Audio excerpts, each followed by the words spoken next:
Admiral Jake Morrison stood at the large window of Luna Station, watching Earth spin slowly in the darkness of space. The blue and green planet looked peaceful from here, but Jake knew better. For 20 years, the Zephyrian Empire had been pushing humanity closer and closer to war. The door behind him opened with a soft hiss. Captain Lisa Park walked in, carrying a datapad in her hands. Her face was tired. She had been working for 3 days straight, writing the most important message in human history. "It's ready," Lisa said, setting the pad down on the metal table. "The final warning is complete." Jake turned away from the window. At 55 years old, he had gray hair and deep lines around his eyes. He had spent his whole life preparing for this moment, even though he hoped it would never come. "Read it to me," Jake said, sitting down in his chair. Lisa picked up the pad and cleared her throat.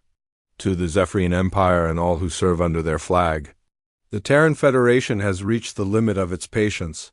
For 2 decades, your ships have entered our space without permission.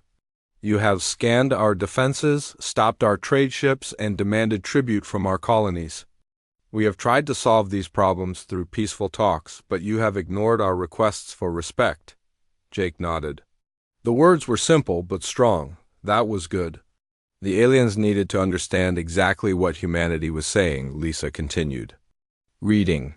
"Today we give you our final warning. All Zephyrian ships must leave our solar system within 72 hours. Any Imperial vessel found within our space after this deadline will be seen as an act of war. This is not a threat, this is a promise." The room was quiet for a long moment. Jake could hear the soft hum of the station's life support systems. Outside the window, a small transport ship was flying toward Earth, carrying families and supplies. Normal life continued, but everything was about to change. "The Council approved this message?" Jake asked. "Yes, sir. All 12 members voted in favor. President Martinez signed it an hour ago." Jake stood up and walked to his desk. On it was a picture of his daughter, Rachel, who lived on Mars with her 2 children. If this went wrong, if the Zephyrians decided to attack, his family would be in danger. Every human family would be in danger, but Jake knew they had no choice. The Zephyrians were like bullies in a schoolyard. They kept pushing and pushing, testing to see how far they could go. If humanity didn't stand up now, the pushing would never stop. "Send the message," Jake said. Lisa pressed several buttons on her pad. "It's done. The message is being sent to all Zephyrian ships and bases." Within minutes, the response came back. The screen in Jake's office lit up with the image of Veltar, the Zephyrian ambassador. The alien looked like a giant insect, with 4 arms and black eyes that never blinked. His skin was gray and covered with small ridges that moved when he talked. "Admiral Morrison," Veltar said, his voice coming through the speakers like grinding metal. "We have received your amusing message. The Empire is impressed by your courage, but not by your intelligence." Jake stepped closer to the screen. "Ambassador." "Veltar, I hope you understand that this is not a joke. We are very serious about our deadline." The alien made a sound that might have been laughter. "You speak of deadlines as if you have the power to enforce them. Humans control one small world. The Empire controls 3,000 systems. Do you truly think you can threaten us?" "I think you should take our warning seriously," Jake replied. "Your ships have 3 days to leave. Or what?" Veltar leaned forward, his black eyes reflecting the light. "You will send your primitive ships to fight our fleet? You will fire your chemical rockets at our shields? Admiral, your species has been watching too many entertainment programs." Lisa stepped up beside Jake. As Earth's chief diplomat, she had dealt with Veltar many times before. The alien had always been rude, but today he seemed especially pleased with himself. "Ambassador," Lisa said calmly, "we have tried to maintain peaceful relations with your empire. We have offered trade agreements, cultural exchanges, and mutual defense pacts. You have rejected all of these offers and continued to violate our space." "Because you have nothing we want," Veltar replied. "Your technology is centuries behind ours. Your ships are slow and weak. Your weapons cannot pierce our shields. The only thing of value on your world is the world itself, and we will have that soon enough." Jake felt his anger rising, but he kept his voice steady. So, you refuse to honor our request? We refuse to be threatened by insects, Veltar said. The Empire has been patient with your species because you are young and foolish. But our patience has limits. You have 72 hours to surrender 20% of your military fleet to us. This tribute will prove your loyalty to the Empire. The screen went black. Veltar had ended the conversation. Jake and Lisa looked at each other. They both knew this was how it would end. The Zephyrians had been planning this moment for years, slowly building up their forces while testing human defenses. He has no idea what he just did, Lisa said quietly. Jake nodded. They think we're still using chemical rockets and metal bullets. They have no clue what we've been building for the past 50 years. Lisa walked to the window and looked out at Earth. Should we tell the colonies to prepare? No, Jake said. We don't want to cause panic. Besides, this will all be over in 3 days. On the far side of the solar system, long-range sensors detected movement. The Zephyrian fleet was coming. 200 ships, including their biggest warship, the Dominion's Fist. They thought they were coming to collect tribute from a weak species. They were about to learn how wrong they were. Jake pressed a button on his desk. This is Admiral Morrison. Send the message to all defense stations. Operation Guardian is now active.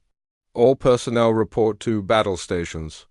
The final warning had been given. Now it was time to show the galaxy what humanity could do. Commander Rick Santos floated in the observation deck of Deep Space Station Alpha, the most remote human outpost in the solar system. Through the thick glass he could see nothing but stars and darkness. But his instruments told a different story. The Zephyrian fleet was out there, just beyond the edge of human space, and it was huge. How many ships do we count now? Rick asked his sensor operator, Lieutenant Karen Wright. Karen checked her screens again. 237. Sir, 3 battle cruisers, 15 destroyers, and the rest are smaller attack ships. They're staying just outside our detection range, but we can still see them, Rick nodded. The aliens thought they were being clever, but human sensors were much better than the Zephyrians knew. Every ship in their fleet had been counted and identified. Rick had even figured out which one was their command ship. Any sign of the Dominion's Fist? Rick asked. Yes, sir. The big one in the center. It's twice the size of anything else they have. Rick had seen pictures of the Dominion's Fist before. It was the pride of the Zephyrian Navy, a massive ship that could destroy entire cities with one shot. The aliens were bringing their best weapon to intimidate humanity. They had no idea how badly they had misunderstood the situation. 3 decks below. Dr. Amy Chin sat in the intelligence section, listening to intercepted alien communications. She had been studying the Zephyrian language for 15 years, and she could understand most of what they were saying. What she heard made her both angry and amused. They still think we use chemical rockets, Amy told her assistant, Dr. Carl Johnson. Listen to this message from their fleet commander. Amy played a recording of alien voices speaking in their clicking, grinding language. The translation appeared on her screen as the voices talked. The human ships are slow and primitive. Their weapons use solid metal bullets. Our shields will stop everything they have. This will be easy. Carl shook his head. They really don't know, do they? They have no idea, Amy said. According to these messages, their last intelligence report on human technology is from 30 years ago. They think we're still using the same ships and weapons we had back then. Amy opened another file on her computer. Look at this. They've been planning this attack for months, but all their plans are based on old information. They expect us to send maybe 50 ships to fight them, small ships with weak weapons. Should we tell them they're wrong? Carl asked with a smile. Amy laughed. I think they'll find out soon enough. On the bridge of the Dominion's Fist, General Dexmore studied the tactical display showing the human solar system. The Zephyrian commander was tall, even for his species, with bright red markings on his gray skin that showed his high rank. He had been fighting wars for the Empire for over 40 years, and he had never lost a battle. General, his communications officer reported, we are receiving a message from the human Admiral Morrison. Put it on the screen, Vexmore ordered. Admiral. Morrison's face appeared on the main display. The human looked tired but determined. General Vexmore, I assume you received our warning. You have 18 hours left to withdraw your fleet from our space. Vexmore made the clicking sound that served as Zephyrian laughter. Admiral Morrison, I am impressed by your courage, but your deadline means nothing to me. I have brought enough ships to turn your entire planet into dust. I'm asking you one more time to leave peacefully, Morrison replied. You don't understand what you're dealing with. I understand perfectly, Vexmore said. I am dealing with a species that has grown. Too bold for its own good. Your 72 hours are almost over, human. Surrender now or watch your world burn. The screen went black. Morrison had ended the transmission. Vexmore turned to his tactical officer. Begin the advance. All ships move into human space. Battle formation. The massive Zephyrian fleet started moving toward Earth, their engines glowing like angry stars in the darkness. Back on Earth. In the underground command center beneath the Rocky Mountains, Ben Cooper watched the alien fleet begin their attack. As Secretary of Defense, Ben had been preparing for this moment for years. He had helped design the weapons that would soon be used against the Zephyrians, and he knew exactly how effective they would be. Mr. Secretary, his aide said, the alien fleet has crossed the heliopause. They're officially in our space now. Ben nodded. Send the activation codes to all defense stations. It's time to show them what we've been building. Around the solar system, hidden installations that had been sleeping for decades suddenly came to life. On Mars, inside hollow asteroids, and on the dark side of the moon, weapon systems that the Zephyrians had never detected began powering up. The Sol defense grid had been humanity's greatest secret. For 50 years, while the aliens thought humans were still using primitive technology, Earth had been quietly building the most advanced defense system in the galaxy. The weapons used science that was so new, most human scientists didn't fully understand how it worked. Ben walked to a secure terminal and entered his authorization codes. This is Secretary Cooper. I am authorizing the activation of all grid weapons. Defensive protocols are now in effect. On his main screen, Ben could see the approaching Zephyrian fleet. The aliens were flying in perfect formation, confident that their superior numbers and technology would give them an easy victory. They had no idea that human sensors were already tracking every ship, that human weapons were already locked onto their targets. Sir, his tactical officer reported, all grid stations report ready. We have targeting solutions on all enemy vessels. But Ben took a deep breath. Once he gave the order, there would be no going back. The galaxy would know that humanity was not the weak species everyone thought they were, but the aliens had made their choice. They had ignored the warning, crossed into human space, and were coming to attack Earth. Ben would not let that happen. All stations, Ben said into his microphone, you are cleared to engage. Protect the homeworld. The battle for Earth was about to begin, and the Zephyrians were about to learn that they had made the biggest mistake in their empire's history. Captain Steve Martinez stood on the bridge of the ESS Defiant, watching the Zephyrian fleet approach on his main screen.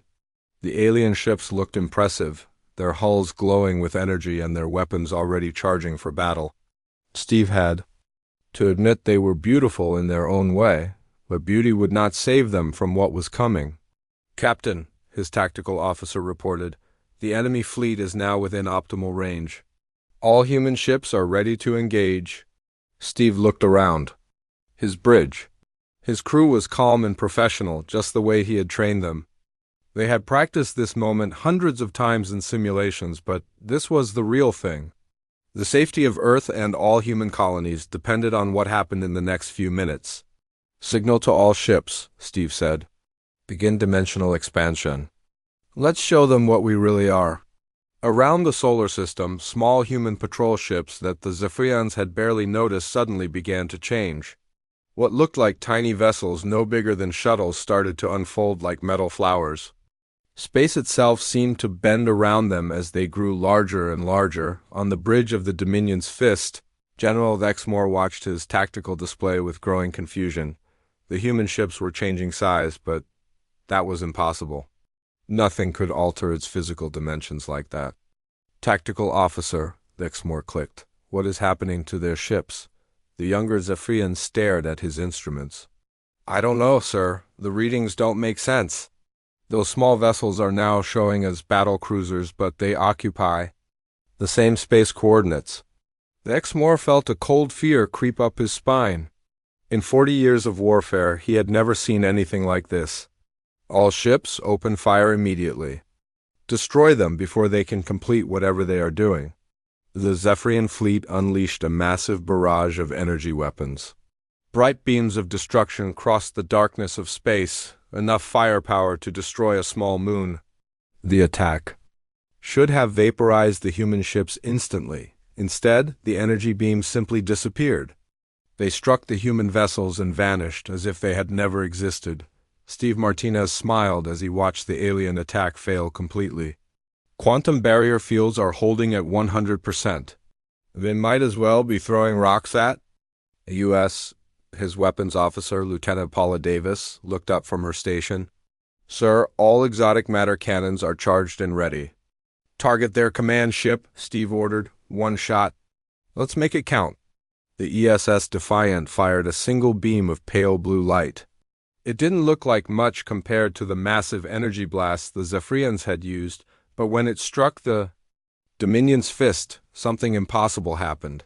The mighty alien battleship simply stopped existing. Not destroyed, not exploded, just gone. Where there had been a kilometer-long warship, there was now nothing but empty space. On the remaining Zephyrian ships, panic spread like wildfire. Their sensors showed that the Dominion's fist had not been destroyed in any way they could understand. It had simply been removed from reality. What weapon was that? The Exmoor's second-in-command demanded over the communication system. Our shields didn't even register an impact. Back on Earth, in the command center, Dr. Kate Williams watched the battle through the main display. She had helped design the weapons that were now being used against the Zephyrians, and she knew exactly why they were so effective. The exotic matter cannons work by disrupting the quantum bonds that hold atoms together, Kate explained to the other scientists around her. They don't destroy the target so much as convince reality that the target was never there in the first place. Her colleague, Dr. Bob Martinez, shook his head in wonder. 20 years of research, and we finally get to see it work in real combat. Kate smiled. The Zephyrians are trying to fight us with energy weapons and solid projectiles. They have no defense against technology that operates outside conventional physics. In space, the battle continued, but it was hardly a battle at all. The human ships moved through the Zephyrian fleet like ghosts, and their quantum barrier fields making them completely immune to alien weapons. Every shot they fired removed another enemy vessel from existence. Captain Steve Martinez watched as his small fleet of 20 ships systematically destroyed the massive alien armada. The Zephyrians tried everything they could think of. They launched missiles, fired their biggest guns, even tried to ram the human ships with their own hulls. Nothing worked. Sir, Lieutenant Davis reported, we've eliminated 80% of their fleet. The remaining ships are trying to retreat. Steve nodded. Let them go. We've made our point. On the bridge of one of the few surviving Zephyrian ships, Commander Vilinix stared at the tactical display in horror. His mighty fleet had been reduced to 30 ships in less than an hour. The humans had weapons that made no sense, ships that could change size, and shields that stopped everything. Send a message to the Emperor, Vilinix ordered his communications officer. Tell him we were wrong about the humans. Tell him we were very, very wrong.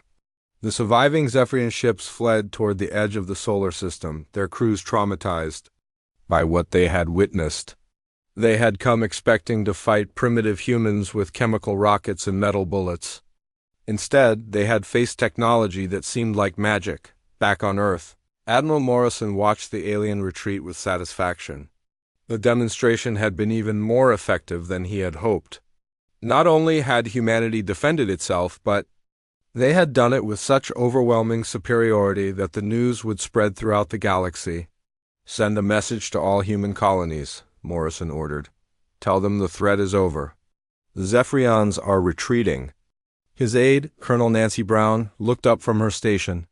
"Sir, we're receiving surrender requests from several of the fleeing alien ships. They want to negotiate."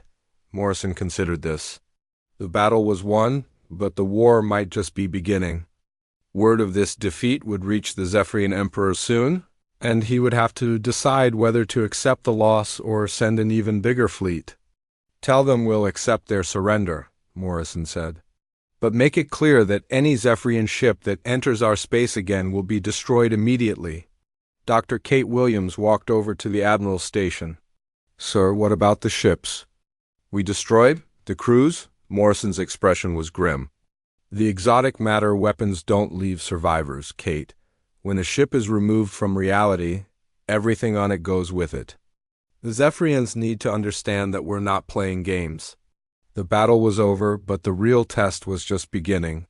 Humanity had revealed its true strength to the galaxy, and now they would have to live with the consequences." 3 days after the battle at Earth, Admiral Morrison stood in his office staring at a holographic map of the galaxy. The Zephyrian Empire controlled a huge section of space, with their capital world at the center surrounded by thousands of colony planets. The survivors of their fleet had fled back to tell their emperor about the defeat, but Morrison knew this was just the beginning. "They'll be back," Morrison said to Captain Lisa Park, who was reviewing intelligence reports at his desk. "The emperor won't accept this loss. He'll gather a bigger fleet and try again." Lisa looked up from her datapad. "Maybe, but what if we make sure he doesn't want to try again?" Morrison raised an eyebrow. "What do you mean?" "What if we show him that we can reach any world in his empire anytime we want? Make him understand that distance means nothing to us?" Morrison smiled slowly. "It was a dangerous idea, but it might be the only way to prevent a longer war." "You're talking about Operation Lighthouse?" "Yes, sir. We've been planning it for years. Now might be the time to use it." Operation Lighthouse was humanity's most secret military plan. While the Zephyrians thought humans were trapped in their own solar system, Earth had been building ships that could travel anywhere in the galaxy instantly. The dimensional phase drive technology was so advanced that even most humans didn't understand how it worked. 2 hours later, Colonel Dan Riley sat in the briefing room of the S-Phantom, listening to his mission orders. The Phantom was one of only 5 ships equipped with the experimental phase drive, and it was completely invisible to alien sensors when activated. "Your job is simple," Admiral Morrison explained over the communication link. "Take your task force to 12 different Zephyrian worlds. Appear in orbit around each planet for exactly 10 minutes. Deploy the message beacons and leave. Do not engage in combat unless attacked first." Don nodded. "What about their defense fleets, sir?" "According to our intelligence, most of their ships are either destroyed or fleeing back to the capital. The worlds you're visiting should have minimal protection." Dan studied the list of target worlds. They included major industrial planets, military bases, and even the Zephyrian homeworld itself. "Sir, this is going to scare them badly." "That's the point, Colonel. We want them to understand that we can appear anywhere in their territory without warning." The S-Phantom and its 4 sister ships activated their phase drives simultaneously. One moment they were in Earth's solar system. The next they were scattered across Zephyrian space, thousands of light years away. Dan's first target was Zephyr Prime, the capital world of the Empire. The planet was a massive city world with over 50 billion inhabitants. As the Phantom materialized in orbit, Dan could see the lights of countless cities covering the planet's surface. "Major Kim," Dan called to his intelligence officer, "begin data collection.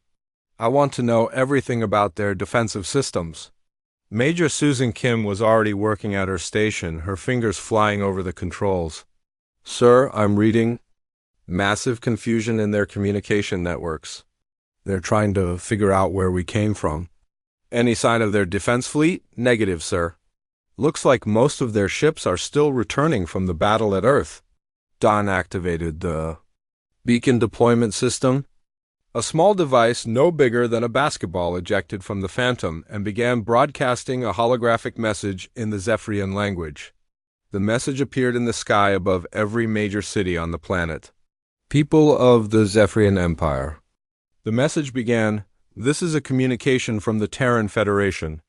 We come in peace, but we want you to understand our capabilities. Your leaders sent a fleet to attack our homeworld. That fleet has been destroyed. We could have retaliated by attacking your worlds, but we chose not to. We seek peace between our peoples, but we will defend ourselves if threatened. This message is being delivered to demonstrate that distance is no protection from human technology." The message repeated in 12 different languages used throughout the Empire. On the planet below, Dan could see the cities going dark as power. Grids shut down and emergency protocols activated. "Time to go," Dan said. "Next target." The Phantom phase jumped to an industrial world called Forge Station.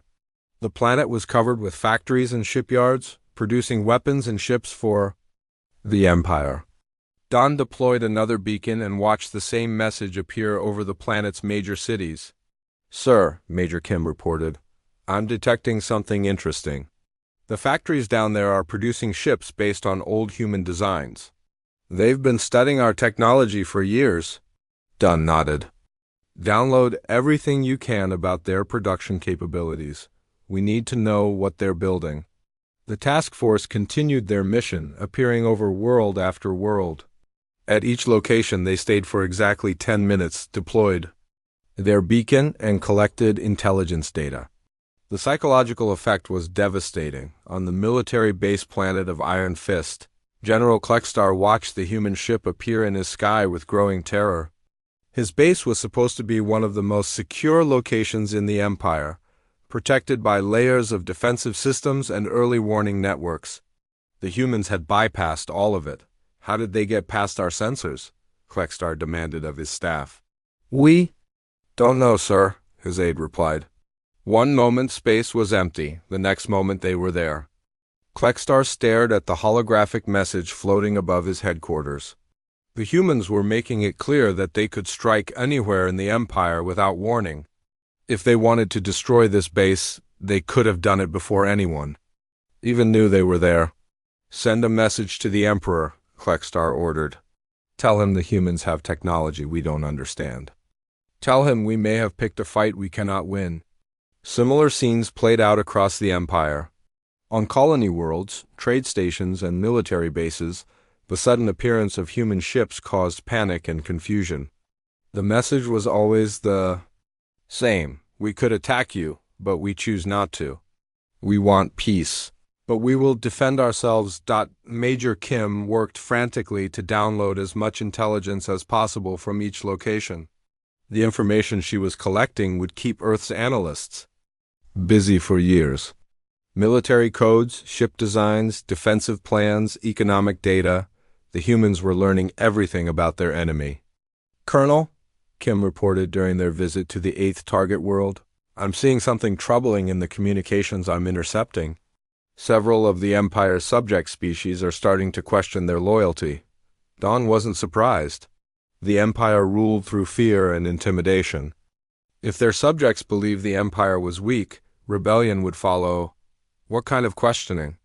The Kelvin Republic is asking why they should continue paying tribute to an empire that can't protect them. The Marta Confederation is wondering if they should switch sides. Dawn smiled. This was an unexpected bonus. Operation Lighthouse wasn't just demonstrating human capabilities. It was undermining the Empire's political structure. The task force completed their mission and returned to Earth space. In 12 hours, they had visited 12 different worlds, collected massive amounts of intelligence, and sent a message that would be heard throughout the galaxy. Admiral Morrison was waiting for them when they arrived. How did it go? Dawn handed him a data crystal containing all the information they had gathered. "Better than we hoped, sir. We've shown them we can reach any world in their empire, and we've learned more about their capabilities than we ever knew before." Morrison smiled. "And their reaction?" "Terror, sir. Complete terror. They have no idea how we did it, and they're scared we'll do it again." The demonstration was complete. Now Earth would wait to see how the Emperor responded to the message that his empire was no longer safe from human reach. 2 weeks after Operation Lighthouse, Ambassador Carol Foster stepped off the transport ship onto Neutral Station 7, the largest diplomatic center in the galaxy. The massive space station orbited a dead star at the border between several different empires, serving as neutral ground for all species to meet and talk. Carol had been Earth's ambassador to several alien worlds before, but this was different. For the first time in human history, Earth was being invited to join the Galactic Council as a major power. The news of humanity's victory over the Zephyrian fleet had spread across thousands of worlds, carried by traders, diplomats, and refugees. Ambassador Foster, a tall, blue-skinned alien, greeted her at the docking bay. "I am Minister Korth of the Andronian Republic. We are honored to meet with a representative of Terra." Carol smiled politely. The Androrians had ignored Earth's previous requests for diplomatic contact, claiming humans were too primitive to be worth their attention. Now they were competing with dozens of other species to establish trade agreements with humanity. As Carol walked through the station's main corridor, she could see delegates from across the galaxy gathering for the emergency council session.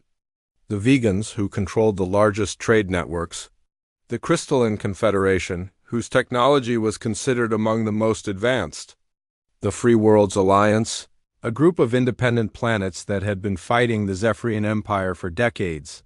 All of them wanted to talk to Earth. Carol entered the main council chamber, a vast circular room with seats for representatives from over 200 different species. As she took her place at the table marked Terran Federation, she noticed the empty chairs where the Zephyrian delegation should have been sitting. The session began with Chancellor Vextar of the Centauri Union calling for order. The Chancellor was an ancient being whose species had been mediating galactic disputes for thousands of years. "We are here today to address the recent conflict between the Terran Federation and the Zephyrian Empire," Chancellor Vextar announced. "The implications of this conflict extend far beyond the two species involved."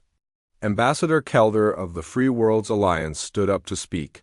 His people had been fighting the Empire for over 50 years, losing countless worlds to Zephyrian expansion. "The humans have accomplished something we thought was impossible," Kelder said. "They have proven that the Zephyrian Empire can be defeated. Their technology and their courage have given hope to oppressed peoples throughout the galaxy." Murmurs of agreement came from around the chamber. Several species that had been forced to pay tribute to the Empire were now openly discussing rebellion. Carol stood to address the council. "The Terran Federation did not seek conflict with the Zephyrian Empire. We simply defended our territory when they invaded our space. However, we understand that our actions have consequences beyond our own worlds." She activated a holographic display showing the current state of the galaxy. "We are prepared to take on the responsibilities that come with our new capabilities. Earth proposes the establishment of the Terra Protection Protocol, offering defensive assistance to any species threatened by Imperial aggression." The chamber erupted in excited chatter. Dozens of species that had been living under the threat of Zephyrian expansion suddenly saw a chance for freedom on the Zephyrian homeworld. Emperor Zixal sat on his crystal throne, reading the reports from his surviving military commanders. The ancient ruler had controlled the empire for over 200 years, expanding its territory through fear and superior technology. Now, for the first time in his long reign, he faced an opponent he could not defeat. "Your Majesty," his chief advisor entered the throne room, "we have received a communication from the humans. They are offering to negotiate a peace treaty." Emperor Zixal read the message carefully. The humans were not demanding tribute or territory. They simply wanted the Empire to respect their borders and stop threatening other species. "What is the status of our fleet?" the Emperor asked. "We have lost over 60% of our ships, Your Majesty. The survivors are refusing to enter human space. Many of our subject worlds are in open rebellion." The Emperor closed his eyes and considered his options. He could try to rebuild his fleet and attack Earth again, but the humans had demonstrated technology that his scientists couldn't even understand. Or he could accept this defeat and try to salvage what remained of his empire. "Send a message to Admiral Morrison," the Emperor finally said. "Tell him that the Zephyrian Empire recognizes the sovereignty of human space. We will withdraw all claims to their territory." Back on Earth, Admiral Morrison received the Emperor's message with satisfaction. The war that could have lasted for decades was ending with a simple acknowledgement of human strength. General Mike Johnson entered Morrison's office carrying a stack of requests from various alien governments. As Earth's new military attaché, he was responsible for coordinating humanity's growing role in galactic affairs. "Sir, we have formal requests for assistance from 18 different worlds," Johnson reported. "The Kelvin Republic wants help defending against remaining Empire forces. The Mardic Confederation is asking for military advisors, and 3 other species want to form defensive alliances with us." Morrison nodded. "What's our response capability?" "We can deploy protection fleets to 6 systems immediately. More if we activate the reserve forces." Morrison studied the map of local space. Humanity had gone from being an isolated species to being the dominant military power in their region of the galaxy. It was a responsibility he took seriously. "Approve assistance for the most urgent cases," Morrison said. "But make it clear that we're not interested in conquest. We defend, we don't attack." 6 months later, Carol Foster stood at the observation deck of Earth's new embassy on Neutral Station 7, watching ships from dozens of different worlds dock at the station. Human vessels were now a common sight throughout this part of the galaxy, their distinctive design recognizable to species across hundreds of systems. The Terra Protection Protocol had been officially adopted by the Galactic Council, with Earth recognized as a major power responsible for maintaining peace in their sector.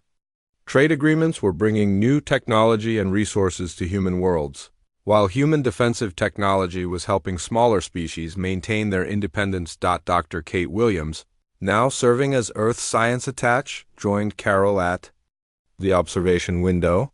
"Hard to believe how much has changed," Kate said. Carol nodded. "A year ago, most of the galaxy had never heard of Earth. Now we're one of the major powers. Do you think it will last?" Kate asked. Carol smiled. "As long as we remember why we fought. We didn't defeat the Empire to become conquerors ourselves. We fought to protect our homes and our freedom. If we stay true to that, we'll be fine." On the bridge of the ESS Liberty, Captain Steve Martinez received new orders for his patrol fleet. They were being sent to escort a convoy of refugee ships from worlds that had declared independence from the Zephyrian Empire. It was exactly the kind of mission Earth had committed to when they established the Protection Protocol. "Set course for the Outer Rim," Steve ordered his crew. "Looks like we have more people to protect." The final warning had been heard throughout the galaxy. Earth had proven that peaceful species didn't have to live in fear of aggressive empires. Humanity had found its place among the stars not through conquest, but through the strength to defend what was right. The galaxy would never again underestimate the determination of the people from the small blue world at the edge of civilized space.